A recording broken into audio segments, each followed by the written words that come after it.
Ever wonder why Southern statues only celebrate racists? There's a very specific and messed up reason that has nothing to do with history.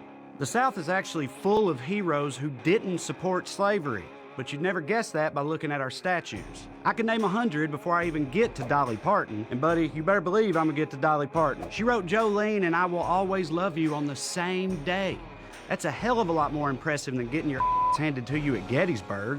So I don't know why we don't build statues of her instead of Robert E. Lee. Also, they'd be way better looking statues. We need statues not just like Dolly Parton. We need a lot of statues to combat them. Like, let's beat them with volume, too. Right, you know what I mean? Right. So you mean not just like Dolly Parton, Outkast, Ludacris, Dale Earnhardt, all the way down to like... Brooks and Dunn. I was gonna like Nashville Weatherman.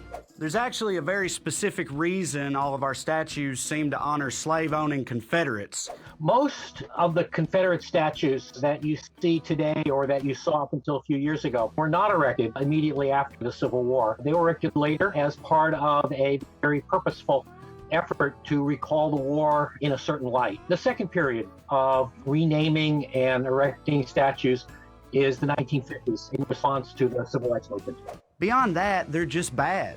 I don't just mean insulting and painful, I also mean bad, just as statues. A lot of them were mass-produced and built on the cheap, which is why this video, which shows the statue of the boys who wore the gray toppling faster than a Jenga tower at a frat party, went viral.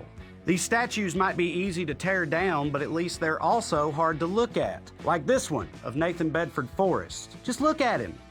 It's like somebody asked a particularly untalented child to draw a nightmare murder cowboy. It looks like they told the statue about like gay rights, and then he had that reaction, and he got stuck that way. Yeah. Also, it's funny to think that maybe like that's how far down the list of sculptors they had to go. Like every time they called a sculptor, like, okay, we need to commission a statue of Nathan Bedford Forrest, that they were just like, click. And then they got down to like, you know, Biloxi Community College sculpture program or whatever. It wasn't even sculpting. Just like, yeah, I'll do it. I mostly blow glass, but I think I can make a statue. That statue would make more sense if it was made by people who hated him. Actually, maybe we should leave that one up, because anyone looking at its first thought is, that guy must have sucked. And boy, did he suck. Nathan Bedford Forrest was a Confederate general. He was a slave trader before the war. He oversaw at least one of the worst massacres of Black POWs during the war at Fort Pillow. You know, some people say he didn't know about it, but he let it happen even if he didn't give the order himself. And then after the war is instrumental in forming the Ku Klux Klan. What the hell are we doing here, y'all? There are Southerners we could celebrate who weren't grand wizards of the Klan, you know. For example, we could still honor the 100,000 Southerners who fought in the Civil War on the winning side. Replace every Robert E. Lee statue with ones of Harriet Tubman, and not the old, sweet Underground Railroad grandma that we tell kids about.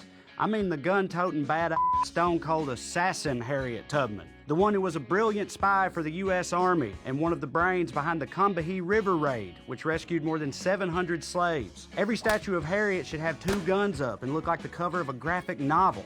Then we got Cassius Clay. No, not the boxer, but he was just as dangerous if you were a slave owner. He was a Southern emancipationist who freed his inherited slaves and paid them a wage in the 1840s. He also started an anti-slavery newspaper and fought a mob of about 60 people who came to destroy it. He also survived an assassination attempt where he was shot in the chest, then chased the guy down and cut off his nose with a Bowie knife.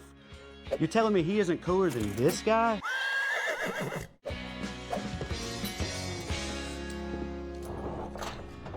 Taking down Confederate monuments is not erasing history. Where the erasure of history took place was when they were put up in the first place. The Lost Cause was a major disinformation campaign that caused large swaths of the country to kind of forget what the Civil War was actually about and to completely reinterpret it.